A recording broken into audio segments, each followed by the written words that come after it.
Hello again, and I wish a good day to you. My name is Jeffrey, and I hope you're going to agree that it is a wonderful on-passive day to take a trip up a mountain.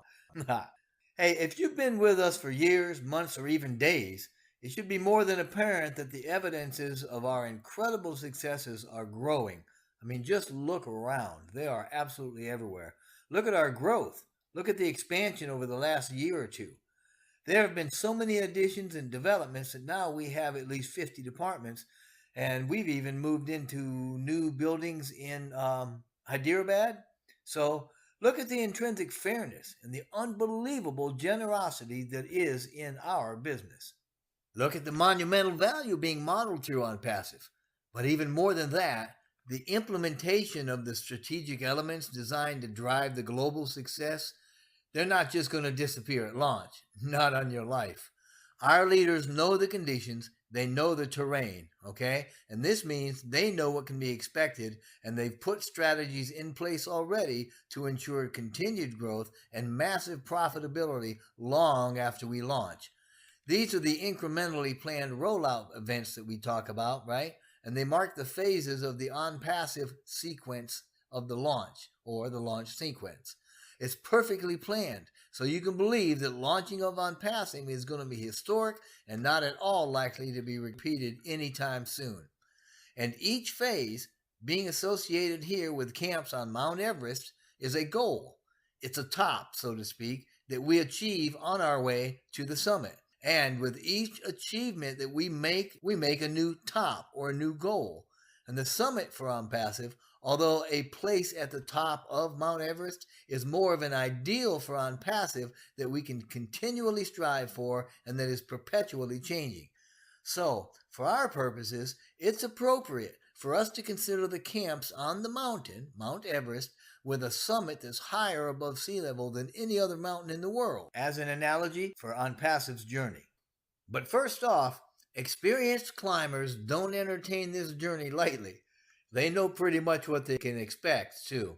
And that's exactly how it is with Mr. Mufara and his incredible team of developers, his think tankers, otherwise known as the Onpassive Brain Trust. And as we start the journey, let's keep in mind that there are three base camps, labeled 1, 2, and 3 appropriately, and each of these equates to a specific phase early in Onpassive's journey. So, starting at the bottom, we head into Camp 1. That's Base Camp 1 on Mount Everest. It's located about 18,300 feet up. That means there's been considerable effort already put into the journey that most of us aren't even aware about just for us to get there.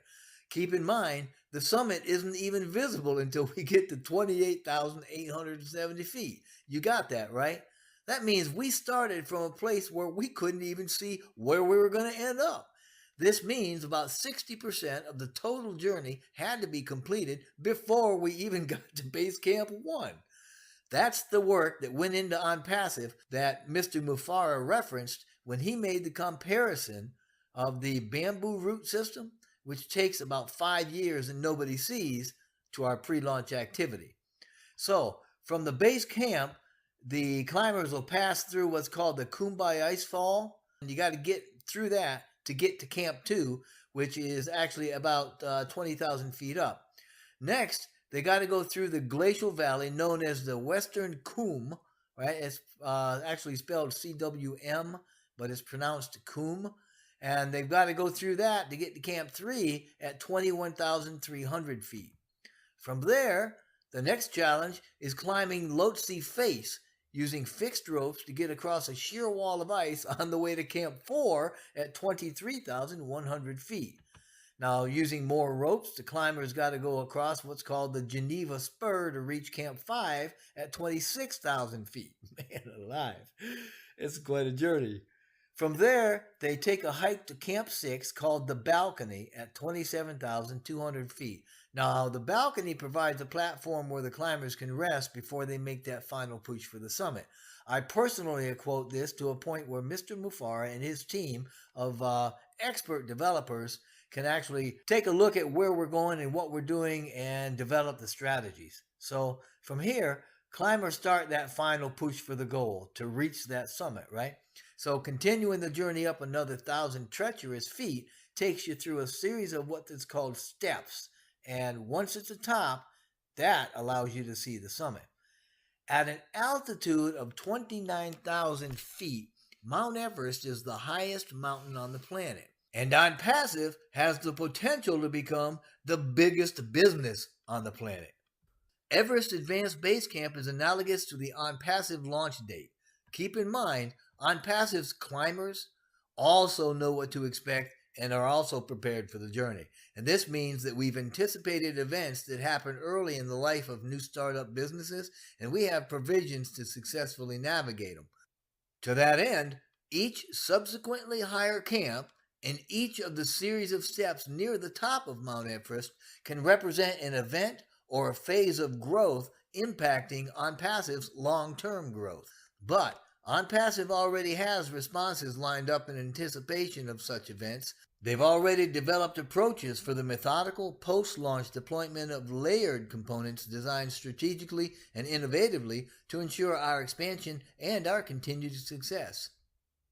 In short, Onpassive is going to periodically provide itself with a proverbial shot in the arm, if you like medical terms, or boosters, if you like rocketry, to ensure our growth and livelihood, to ensure our successful future.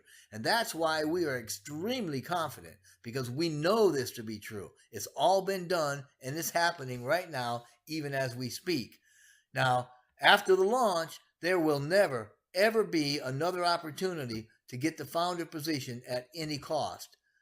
We're being provided right now every opportunity to pre-build our network and our net worth and to expedite our goal-reaching processes personally for each of us and for the company right now. And it doesn't matter when we come in.